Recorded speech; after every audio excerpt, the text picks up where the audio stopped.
That cruise ship that ran aground off the coast of Italy. 3 people are dead this morning. The ship is listing sharply. Water pouring in from a huge hole in the hull. Passengers and crew were forced to abandon that ship.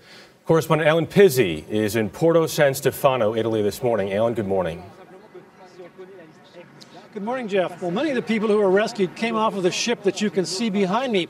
As they came out the back, they dropped their life jackets into a pile and went into some medical and reception tents, counting themselves very lucky indeed to escape scenes one passenger described as being like something from the Titanic. More than 4,000 passengers and crew had to be evacuated from the ship. Many of them ended up in Porto Santo Stefano, the nearest town to where the ship ran aground. The cruise liner apparently hit something while it was underway. The impact ripped a 160-foot gash in the hull. The captain made a run for shallower water and ran aground off the Italian island of Giglio. Passengers described scenes of panic and chaos as the ship began to list. Everybody was just screaming out. All the passengers were running up and down. Because of the angle of the ship, some of the lifeboats could not be launched.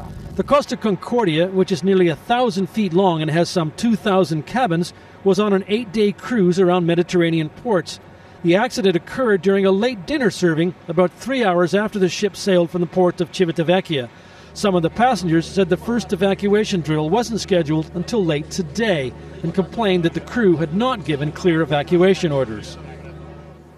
At least one of the dead is believed to have succumbed to a heart attack when he panicked and jumped into the icy waters.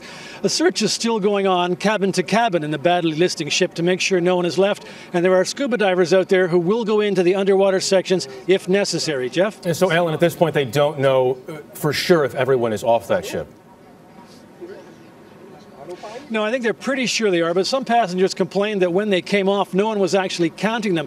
Now, there were over 1,000 crew and about 3,000 passengers on board, so it's a lot of people to account for, and people were rescued by lifeboats, ships, even helicopters, so making a final count could take some time, so they're not entirely sure everyone's off, but as far as we know, they think they've accounted for everyone, Jeff.